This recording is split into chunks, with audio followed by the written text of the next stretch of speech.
हे students, आज का topic रहने वाला है आइसोमर्स। आइसोमर्स को सिंपल भाषा में याद रखने का एक ही मंत्र है, फॉर्मूला वही पर शक्ल नहीं। यानी एटम्स उतने ही रहेंगे, बस उनके बैठने का तरीका बदल जाएगा। The organic compound having the same molecular formula but different structure are known as isomers. आप डेफिनेशन में देख सकते हैं, इसमें भी यही लिखा हुआ है कि सेम मोलिकुलर फॉर्मूला रहेगा लेकिन स्ट्रक्चर क्या होगी, डिफरेंट होगी। उसी को ही क्या बोलते हैं, आइसोमर्स बोलते हैं। अब एग्जाम्पल देख लेते हैं। एग्जाम्पल में देखो, जब तक कार्बन सीधी लाइन में है तब तक वो बिल्कुल सीधा साधा यानी कि एन ब्यूटेन है, यानी कि C4H10 की बात की है तो एन ब्यूटेन है। जैसे ही हम एक कार्बन को उठाकर पड़ोसी के सर पर बैठा देते हैं तो वो बन जाता है ब्रांच चैन यानी कि आइसो ग्रुप। जैसे हमने यहाँ पर ये पूरी एक चैन थी, इसमें से हमने एक कार्बन उठाया इधर से और यहाँ पर हमने क्या कर दिया, बिठा दिया। यहाँ से एक कार्बन उठाया और यहाँ पर बैठा दिया, तो पड़ोसी के सर पर बिठा दिया, तो ये क्या बन गया, ये आइसो ग्रुप बन गया यानी कि आइसो ब्यूटेन बन गया। C4H10 की बात कर रहे हैं। Branch chain of carbon atom, इसी को ही हम क्या बोलते हैं, ब्रांच चैन बोलते हैं कार्बन एटम्स की। इधर थर्ड स्ट्रक्चर की बात करते हैं यानी कि नियो की अगर हम बात करें तो उसमें क्या होता है, तीसरे स्ट्रक्चर में देखो, इसमें कार्बन ने चारों तरफ से दोस्तों को घेर रखा है, बिल्कुल एक प्लस साइन के जैसे दिखेगा आपको, इसे कहते हैं नियो पेंटेन। जैसे कि देखो यहाँ पर ये कार्बन है एक और इसने मतलब चारों तरफ से इसके दोस्तों ने इसको घेर रखा है, हम ऐसे याद कर सकते हैं। और एक हमको ये प्लस साइन भी दिख रहा है, यहाँ पर प्लस साइन के जैसे दिख रहा है, तो इसी को ही क्या बोलते हैं, नियो ग्रुप से बोलते हैं। और अगर पेंटेन और ब्यूटेन की बात करें, C4H10 होगा तो हम इसको नियो ब्यूटेन बोलेंगे और C5H12 होगा तो हम इसको नियो पेंटेन बोलेंगे। बस सेम इसी तरीके से ये हम समझते हैं एग्जाम्पल से आइसोमर्स को। अब बोर्ड एग्जाम के लिए बहुत इंपॉर्टेंट पॉइंट है, ये बात दिमाग में फिट करके कर लो, बोर्ड एग्जाम में पूछा जाता है। मीथेन, इथेन, प्रोपेन के आइसोमर क्यों नहीं होते? क्योंकि एक, दो या तीन कार्बन में आप ब्रांच कहाँ से निकालोगे? सिंपल सी बात है, अगर एक, दो या तीन कार्बन होंगे तो उसमें से आप ब्रांच कहाँ से निकालोगे? तो इसीलिए अब आप आइसोमेरिज्म को देख सकते हैं। द एग्जिस्टेंस ऑफ टू और more different organic compounds having the same molecular formula but different structure is called isomerism. यानी कि एग्जिस्टेंस, दो या दो से ज्यादा डिफरेंट ऑर्गेनिक कंपाउंड की जिनका सेम मोलिकुलर फॉर्मूला हो और डिफरेंट स्ट्रक्चर हो, उसी को ही क्या बोलते हैं, आइसोमेरिज्म बोलते हैं। Isomerism is possible only with hydrocarbon having 4 और मोर कार्बन एटम। यानी कि या तो 4 कार्बन एटम होने चाहिए या 4 से ज्यादा कार्बन एटम होने चाहिए, उसी पर ही आइसोमेरिज्म पॉसिबल होता है। Methane, ethane, propane have no isomerism is possible because they contain only 1, 2 और 3 कार्बन एटम। एक, दो या तीन कार्बन एटम होने की वजह से मीथेन, इथेन, प्रोपेन के कोई आइसोमेरिज्म नहीं होते। Two isomers of the compound butane C4H10 are possible. यानी कि C4H10 यानी कि जो ब्यूटेन होता है उसके सिर्फ 2 आइसोमर्स पॉसिबल हैं। 3 isomers of the compound pentane, pentane के 3 आइसोमर्स पॉसिबल हैं। 5 isomers of the compound hexane के 5 आइसोमर्स पॉसिबल हैं। तो अगर हम बात करें मीथेन, इथेन, प्रोपेन के, तो उनके कोई भी आइसोमेरिज्म नहीं होते। यानी कि ये बोर्ड में इंपॉर्टेंट क्वेश्चन है, ये बोर्ड में पूछा जाता है कि मीथेन, इथेन और प्रोपेन के आइसोमर क्यों नहीं होते। सिंपल सी बात है, हम ब्रांच मतलब एक, दो या तीन कार्बन एटम से हम ब्रांच कैसे निकाल सकते हैं, तो फिर इसीलिए उनके कोई आइसोमेरिज्म भी नहीं होते। अब ये एनसीईआरटी का क्वेश्चन है, इसे देखो। How many structure isomers are possible for pentane के कितने इस स्ट्रक्चरल आइसोमर्स पॉसिबल हैं? Draw the structure formula of all the possible isomers of pentane. और आपको वो स्ट्रक्चर, जो पॉसिबल स्ट्रक्चर है उनके स्ट्रक्चर बनाने हैं। 3 structural isomers are possible for pentane, ये स्ट्रेट चैन है जिसको हम एन पेंटेन बोलते हैं। अब पेंटेन की बात की है तो 5 कार्बन होंगे, 1, 2, 3, 4, 5 और हाइड्रोजन कितने होंगे, 12। 1, 2, 3, 4, 5, 6, 7, 8, 9, 10, 11, 12 क्या है, हाइड्रोजन है। IUPAC नेम हुआ पेंटेन। सेकेंड स्ट्रक्चर की बात करें, सेकेंड आइसोमर्स की बात करें तो यहाँ पर देखिए एक ब्रांच निकली हुई है, यानी कि एक कार्बन को हमने दूसरे के सर पर, पड़ोसी के सर पर बिठा दिया। 1, 2, 3, 4, 5 कार्बन है और 12 हाइड्रोजन होने चाहिए। 1, 2, 3, 4, 5, 6, 7, 8, 9, 10, 11, 12 12 इसमें क्या है, हाइड्रोजन है, तो ये बन गया आइसोपेंटेन। 2 मिथाइल ब्यूटेन यहाँ पर हो जाएगा। कॉमन नेम नियोपेंटेन, ये हुआ नियोपेंटेन जिसको कार्बन को चारों तरफ से उसके दोस्तों ने घेर रखा है और एक प्लस साइन के जैसा भी दिख रहा है।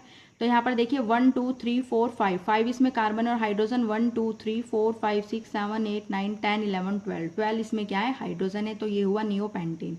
तो जो पेंटेन की बात की थी उसके स्ट्रक्चर आइसोमर्स कितने पॉसिबल थे, तो 1 2 3 स्ट्रक्चर पॉसिबल थे उसके, जिनका आपने डायग्राम देख लिया, स्ट्रक्चर देख लिया। ये 1, ये सेकंड और ये थर्ड स्ट्रक्चर है, जिसको हम एन पेंटेन, आइसोपेंटेन और नियोपेंटेन बोलते हैं।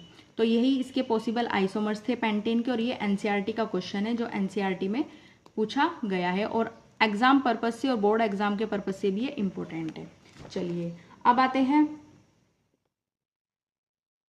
आइसोमेरिज्म देखने के लिए कम से कम 4 कार्बन होने कंपलसरी होते हैं, तभी हम आइसोमेरिज्म को देख सकते हैं, यानी कि आइसोमर्स तभी पॉसिबल होंगे उस कंपाउंड के। चलिए अब नेक्स्ट टॉपिक आता है होमोलोगस सीरीज। होमोलोगस सीरीज कुछ नई नहीं है, इसको ऐसे समझो कि ये कार्बन कंपाउंड की कैसी फैमिली है, जैसे कि जहाँ सबका सरनेम यानी फंक्शनल ग्रुप एक ही होता है, इसलिए इनकी सबकी आपस में केमिकल प्रॉपर्टीज बिल्कुल मैच करती है। तो इसी तरीके से इसको समझते हैं। चलिए डेफिनेशन देखते हैं। A homologous series is a group of organic compound having similar structure and similar chemical properties, यानी कि सेम स्ट्रक्चर और same chemical properties in which the successive compound differ by HCH2 group, यानी कि जिसका difference क्या होगा successive compound का, यानी कि डिफरेंस क्या होगा CH2 होगा, यानी कि CH2 उनके मेंबर्स में डिफरेंस होगा, उनके मोलिकुलर फॉर्मूला में CH2 का डिफरेंस होगा। चलिए देख सकते हैं, जैसे first 5 members of the homologous series of alkane are, जैसे एल्केन में हम देख सकते हैं methane, ethane, propane, butane, pentane, ये 5 मेंबर्स हैं एल्केन के। इनका molecular formula CH4, C2H6, C3H8, C4H10, C5H12। अब आप देख सकते हैं इसमें जो डिफरेंस है वो CH2 का डिफरेंस है, 2 मेंबर के बीच में कितने का डिफरेंस है CH2 का, आप देख सकते हैं CH2 का डिफरेंस आएगा। और इनके मास की अगर हम बात करें तो 14U का डिफरेंस होता है मास में। जनरल फॉर्मूला की बात करें, general formula of the homologous series of alkanes in CnH2n+2 where n is the number of carbon atom in 1 molecule of alkane, यानी कि n क्या है, नंबर ऑफ कार्बन एटम है, यानी कि जो एल्केन के 1 मोलिक्यूल में कार्बन एटम होते हैं उनकी संख्या है। अब अगर हम कैरेक्टरिस्टिक की बात करें, इस फैमिली का एक नियम है और हर 2 पड़ोसी मेंबर के बीच में हमेशा CH2 का ही गैप मिलेगा। मैंने आपको बता दिया कि यहाँ पर जो गैप होगा 2 मेंबर्स के बीच में वो CH2 का होगा, आप देख सकते हैं, मैंने यहाँ पर दिखा दिया आपको डिफरेंस CH2 का। ना एक हाइड्रोजन कम और ना ही एक कार्बन ज़्यादा, और अगर कोई मास पूछे तो हमेशा 14U मास का डिफरेंस आएगा। ये आंखें बंद करके याद रख लो, MCQ में पक्का यह क्वेश्चन ज़रूर आता है कि उसके मास डिफरेंस कितना होता है और उनके 2 मेंबर्स के बीच में डिफरेंस कितना होता है। तो ये आपको अच्छे से याद होना चाहिए, यानी कि CH2 का डिफरेंस होता है उनके बीच में, और उनके जो मास का बात करें तो 14U का डिफरेंस होता है। अब देखिए कैरेक्टरिस्टिक्स के पॉइंट देख लीजिए आप। All the members of a homologous series can be represented by the same general formula, that is CnH2n+2, यानी कि एल्केन की बात कर रहे हैं। Any 2 adjacent homologous differ by 1 carbon atom and 2 hydrogen atom in their molecular formula, यानी कि CH2 की बात करें 1 कार्बन और 2 hydrogen.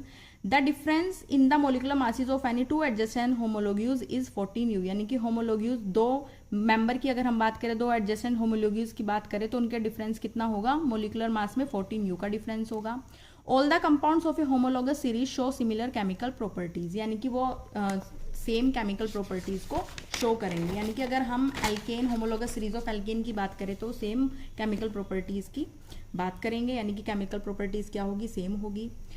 The member of a homologous series show A gradual change in their physical properties with increase in molecular mass, यानी कि 5th point पर आते हैं। जैसे जैसे 2 कार्बन एटम बढ़ेंगे, मोलिक्यूल जो है वो भारी होता जाएगा, मोलिकुलर मास बढ़ेगा, और जब मास बढ़ेगा तो उनका मेल्टिंग पॉइंट, बॉइलिंग पॉइंट भी ऊपर जाएगा। इसलिए फैमिली के स्टार्टिंग मेंबर गैस होते हैं और बाद वाले लिक्विड और सॉलिड होते हैं। इसमें मतलब जो फिजिकल प्रॉपर्टीज की बात की है वो यही की है कि जैसे जैसे कार्बन के एटम बढ़ेंगे वैसे वैसे मोलिकुलर भारी होता जाएगा, यानी कि मोलिकुलर मास बढ़ेगा, और जैसे जैसे मास तो क्या होगा, वैसे वैसे उनका मोलिकुलर मास बढ़ेगा, और जब मास बढ़ेगा तो उनका मेल्टिंग पॉइंट, बॉइलिंग पॉइंट ऊपर जाएगा। इसलिए फैमिली की स्टार्टिंग मेंबर गैस होते हैं और बाद वाले लिक्विड या सॉलिड होते हैं। चलिए होमोलोगस सीरीज ऑफ एल्कीन्स की अगर हम बात करेंगे, the general formula of the homologous series of alkene is CnH2n where n is the number of carbon atom. ये एल्कीन्स के जनरल फॉर्मूले की बात की है, जिसका जनरल फॉर्मूला कितना होता है, CnH2n। अब एल्कीन के मेंबर हैं ethene, propene, butene, pentane, hexene. Molecular formula है C2H4, C3H6, C4H8, C5H10, C6H12। ये है मोलिकुलर फॉर्मूला और इनके बीच का जो डिफरेंस मैंने बताया था वो CH2 का होने वाला है। अभी आप देख सकते हैं ऐसे CH2 का डिफरेंस होगा। अब एल्काइंस की बात करें, the general formula of the homologous series of alkyne CnH2n-2 where n is the number of carbon atom. अब एल्काइन के मेंबर्स की बात करें, ethyne, propyne, butyne, pentyne, hexyne. Molecular formula C2H2, C3H4, C4H6, C5H8 और C6H10। इसमें भी same CH2 का difference आने वाला है, आप देख सकते हैं CH2 का डिफरेंस आएगा और मास में 14U का डिफरेंस होगा। अब इन तीनों के जर्नल फॉर्मूले की अगर हम बात करें तो मतलब जर्नल फॉर्मूला कोई रटना नहीं है। देखो एक सिंपल सा ट्रिक है, मतलब पहले में 2 जोड़ो यानी कि CnH2n+2 2 जोड़ो, दूसरे में 2 छोड़ो यानी कि 2 छोड़ दो यानी कि CnH2n, यहाँ से 2 हट गया, ना प्लस किया हमने ना माइनस किया, यानी कि 2 ही हटा दिया। पहले में 2 जोड़ना है, दूसरे में 2 छोड़ना है और तीसरे में 2 क्या करना है, घटाना है, 2 माइनस करना है, तो क्या बन जाएगा CnH2n-2। एल्केन, एल्कीन, एल्काइन की बात करेंगे, पहले में 2 जोड़ना है, दूसरे में 2 छोड़ना है और तीसरे में 2 घटाना है। तो ये हमारे फॉर्मूला बिल्कुल याद हो जाएगा, हमेशा कभी भी हम लाइफ टाइम नहीं भूल सकते। होमोलोगस सीरीज के एल्कीन, एल्केन और एल्काइन का क्या फॉर्मूला है हम कभी भी नहीं भूल सकते। अब बात करते हैं कुछ पॉइंट्स हैं, जैसे कि the organic compound such as halo alkanes, alcohols, aldehyde, ketones and carboxylic acid, organic acid also form the homologous series, यानी कि ये भी होमोलोगस सीरीज के ही कंपाउंड है। Organic compound, halo alkane, alcohol, aldehyde, ये सब क्या है, होमोलोगस सीरीज की फॉर्म है। तो बस आज के टॉपिक में इतना ही था। अगर आपको वीडियो अच्छी लगी तो लाइक करें, शेयर करें और कमेंट करना ना भूलें। अगर वीडियो अच्छी लगे तो कमेंट करो और नेक्स्ट आपको किस टॉपिक के ऊपर वीडियो चाहिए हमें ये भी ज़रूर बताना। Thank you for watching.